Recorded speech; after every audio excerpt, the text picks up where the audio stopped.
Hello बच्चों, कैसे हो आप सब। आज हम पढ़ेंगे पार्ट 2 योग और स्वास्थ्य, क्लास 7th। इसमें योग की महत्ता के बारे में बताया गया है कि यदि हम नियमित रूप से सही आसन के माध्यम से योग करते हैं तो कई बीमारियों से मुक्त रह सकते हैं। अतः हमें अपने स्वास्थ्य के प्रति सजग रहना चाहिए। हमारे जीवन में योग का बहुत महत्वपूर्ण स्थान है। इस बात को आज से हजारों वर्ष पहले सर्वप्रथम योगिनी माँ गौणिका ने समझा और महर्षि पतंजलि के द्वारा धरावासियों को लाभान्वित किया। धीरे धीरे योग की सभी विधियां प्रचलित होती गई। आज संपूर्ण विश्व में योग के द्वारा असंख्य प्राणी स्वयं को लाभान्वित कर रहे हैं। योग यह एक ऐसा स्वास्थ्यवर्धक साधन है जिसको अपनाकर मनुष्य आजीवन रोग मुक्त रह सकता है। यदि हम अपने जीवन में योग को अपनाते हैं और रूटीन में, ऐसा नहीं कि हमने कुछ टाइम किया और फिर छोड़ दिया, अगर हम उसे रेगुलरली अपनाते हैं अपने जीवन में, तभी हम उसका अपने जीवन में अपने शरीर के लिए लाभ उठा सकते हैं। हमारे ऋषि मुनियों की आयु और सेहत का रखवाला हमेशा से योग ही रहा है। हमारे देश में गुरुकुल की प्रथा रही है, जहाँ शिक्षा के साथ साथ व्यायाम के द्वारा शरीर को स्वस्थ रखने की कला भी सिखाई जाती थी। अगर हम बाल्यावस्था यानी अपने बाल रूप की बात करें, जब हम छोटे थे तभी से ही हम अपने जीवन में नियमित रूप से योग करें, यानी कि अपने बच्चों को, जैसे आप लोग अभी छोटे बच्चे हैं, इसी समय से हम लोग अपने जीवन में योग को अपनाएं तो हम अपने शरीर को रोग मुक्त रख सकते हैं। और ये हमारे जीवन में एक नियम बन जाएगा। जब हम छोटेपन से ही वो करेंगे, योग करेंगे, तो हमारी जीवन शैली ऐसी हो जाएगी कि फिर हम रूटीन में योग करते रहेंगे और हमारा जीवन स्वस्थ रहेगा। और अगर हम अभी से नहीं अपनी हैबिट अपनाएंगे या आदत नहीं अपनाएंगे जीवन में, तो फिर आगे जाते हुए हमें क्या आएगा, आलस आएगा इन चीज़ों को करने में। फिर हम लोग अपने जीवन में नियमित रूप से नहीं अपना सकते हैं। फिर अगर नियमित रूप से योग नहीं करेंगे तो फिर हम स्वस्थ नहीं रह सकते हैं। तो क्या होना चाहिए बच्चों, छोटेपन से ही, यानी जो आपकी अवस्था है अभी बाल्यकाल, उसी अवस्था में ही हम लोग योग को अपनी नियमित रूप से आदत बनाएं कि हमें योग करना ही करना है। तभी हम अपने जीवन को, अपने शरीर को स्वस्थ रख सकते हैं और जीवन को सुखमय बना सकते हैं। क्योंकि अगर हम स्वस्थ रहेंगे तो हम सुखी रहेंगे। ठीक है बच्चों। योग की अनेक विधियां भी हमारे अंगों से संबंध रखती है। हाथ के लिए, पैर के लिए, आँखों के लिए, कानों के लिए, शरीर की हड्डियों के लिए, अर्थात शरीर के प्रत्येक अंग के लिए अलग अलग योगासन हमें दुर्लभ वरदान स्वरूप मिले हुए हैं। ठीक है बच्चों। सभी हमारे जितने भी अंग हैं शरीर के, उन सभी अंगों के लिए अलग अलग प्रकार के योगासन हैं। उन्हें हम अलग अलग तरीके से लाभ पहुंचा सकते हैं उन आसनों के द्वारा, और उन अंगों को अपने स्वस्थ रख सकते हैं।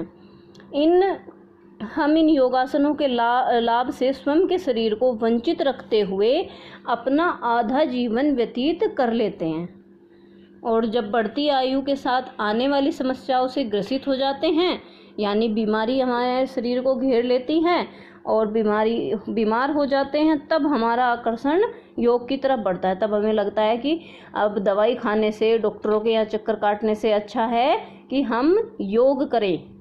बढ़ती उम्र की बात करें तो कुछ लोग अपने शरीर को योगासन के द्वारा रोग मुक्त रखने में आशातीत सफलता हासिल कर रहे हैं। और आज जो हमारा कोरोना काल के बाद से आप लोग और ज़्यादा हमारे योग की और आयुर्वेद की तरफ हम लोग बढ़े हैं, हमारा रुझान बढ़ा है। हमें इसकी महत्ता का पता चला है कि योग हमारे लिए कितने महत्वपूर्ण है और आयुर्वेद की दवाइयाँ हमारे लिए कितनी महत्वपूर्ण हैं। हमारे आसपास ही देखने व सुनने को मिलता है, जहां हम देखते हैं कि बुजुर्ग दंपति जिन्हें बढ़ती उम्र के प्रभाव से रोगों ने जकड़ लिया था, अनेक प्रकार की दवाइयों का प्रयोग करने के बाद भी उन्हें आराम व स्वास्थ्य लाभ नहीं मिल पा रहा था। संभवतः वह योग से वंचित जीवन में कष्ट पा रहे थे। जब से उन्होंने योग के विषय में सकारात्मक जानकारियां प्राप्त करते हुए योगासन प्राणायाम के द्वारा अपने शरीर पर ध्यान देना आरंभ किया तो उनकी जिंदगी ही बदल गई। समझे बच्चों? यही बात मैं आपको बता रही हूँ कि जब हम दवाइयों का प्रयोग करने लग जाते हैं, जब हम बीमारियों से ग्रसित हो जाते हैं, तब हम इन चीज़ों को ध्यान से सुनते भी हैं और समझते भी हैं और फिर इनका लाभ भी उठाते हैं अपने जीवन में अपना के, क्योंकि योग हमारे जीवन में महत्वपूर्ण भूमिका निभाते हैं।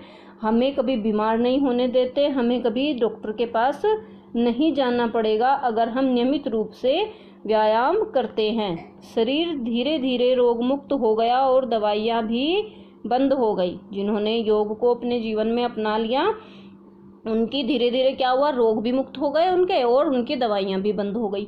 शरीर में एक नई शक्ति का संचार होने लगा। मुरझाए मलिन चेहरे पर नया नूर बिखरने लगा और वे अपनी उम्र से 10 वर्ष कम नजर आने लगे। अब वे सुबह सुबह प्रतिदिन घर के नज़दीकी पार्क में चले जाते हैं और शुद्ध वायु में योगासन प्राणायाम करते हैं।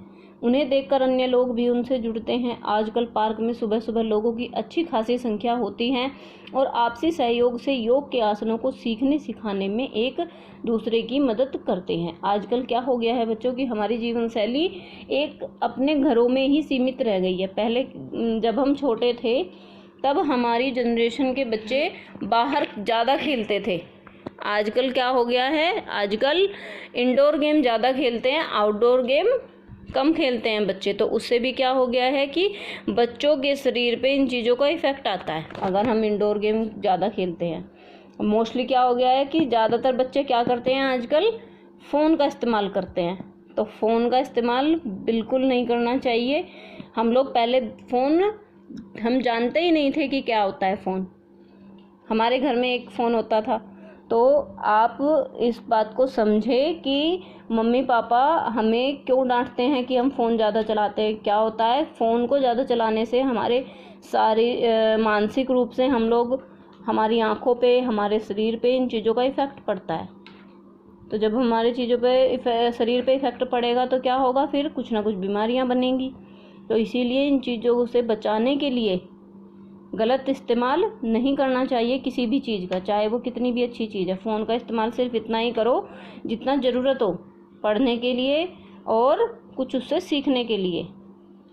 तो क्या करना चाहिए, इंडोर गेम ज़्यादा खेलने चाहिए, वो भी एक प्रकार से योग ही होता है। योग हमारे शरीर को रोग मुक्त रखता है, हमारे शरीर को चुस्त दुरुस्त रखता है। इससे मेरुदंड सुदृढ़ बनता है। मेरुदंड क्या होता है, जो हमारे बैक में एक लंबी हड्डी होती है, उस हड्डी को पूरी को मेरुदंड बोलते हैं। तो अगर हम चुस्त दुरुस्त रखेंगे अपने शरीर को तो मेरुदंड क्या होगा, हमारा दृढ़ बनेगा, मजबूत बनेगा, जिससे सिराओं व धमनियों को आराम मिलता है। हमारी नसें जो होती हैं, जो रेगुलरली काम करती हैं, नियमित रूप से काम करती हैं, उनको आराम मिलता है। जीवन में सफलता के लिए शरीर को सकारात्मक ऊर्जा और मस्तिष्क की शक्ति की ज़रूरत है, तो सिर्फ योग से ही मिल सकती है। अगर हमें अपने जीवन में सकारात्मक ऊर्जा रखनी है, हमें नकारात्मक नहीं बनना कि हम ये चीज़ कर सकते हैं, तो उसके लिए क्या होता है कि माइंड को फ्रेश रखना, मस्तिष्क को, हमारे मस्तिष्क को स्वस्थ रखना, उसमें सकारात्मक ऊर्जा भरना। तो वो किससे हो सकता है, वो सिर्फ योग से होता है। जब हम सुबह सुबह उठेंगे, ठंडी और शुद्ध हवा लेंगे, तो उससे हमारा माइंड जो होता है, हमारा मस्तिष्क जो होता है, वो फ्रेश हो जाता है। तो उससे क्या होगा, उससे हमें फिर सकारात्मक ऊर्जा मिलेगी। अतः योग हमारे जीवन में बहुत महत्वपूर्ण स्थान रखता है। हमारे जीवन में भोजन की जितनी आवश्यकता है उतनी ही ज़रूरत योग की भी है। भोजन हम कितने टाइम करते हैं बच्चों, 3 टाइम 4 टाइम भी करते हैं, ठीक है। और योग हम अपने जीवन में, हमें अपने पूरे दिन में कितना बार करना होता है, 1 बार।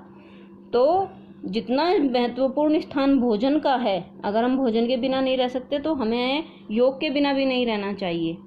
ऐसी जीवन शैली अपना लेनी चाहिए अपनी, सभी प्राणियों में हम मनुष्य ही ऐसे प्राणी हैं जो योग के द्वारा स्वस्थ रह सकते हैं। बाकी और कोई जीव जंतु पशु पक्षी योग नहीं कर सकते और वो अपने जीवन को, अपने शरीर को स्वस्थ नहीं कर सकते योग के द्वारा। अगर हमारा शरीर स्वस्थ होगा तो हमारे विचार भी सुंदर व सारगर्भित होंगे। ठीक है, सारगर्भित होंगे, जिसमें समाज सेहतमंद और सुदृढ़ सोच वाला होगा। सुदृढ़ सोच वाले समाज से ही राष्ट्र का निर्माण होता है। स्वस्थ सेहतमंद जनता ही अपने राष्ट्र की उन्नति का बखूबी स्वस्थ तरीके से रखने में अपना योगदान कर सकती है। अगर हम सब लोग स्वस्थ होंगे तभी एक स्वस्थ और सेहतमंद राष्ट्र का निर्माण होगा। अतः हमें योग को अपनाकर जीवन रोग मुक्त व स्वस्थ बनाना चाहिए और राष्ट्र की उन्नति में अपना योगदान देना चाहिए। समझे बच्चों, योग हमारे लिए कितना जरूरी है। तो आज ही अगर आप योग करते हैं तो बहुत अच्छी बात है, और अगर नहीं करते हैं तो आप नियमित रूप से आज के बाद से ही अपने जीवन में योग को अपनाएं और अपने शरीर को स्वस्थ रखें और दूसरों को भी इस जानकारी से, इस महत्वपूर्ण जानकारी से अवगत कराएं। जिनको योग के बारे में नहीं पता है, योग की महत्ता के बारे में नहीं पता है, उनको भी आप लोग बताएं और समझाएं। ओके।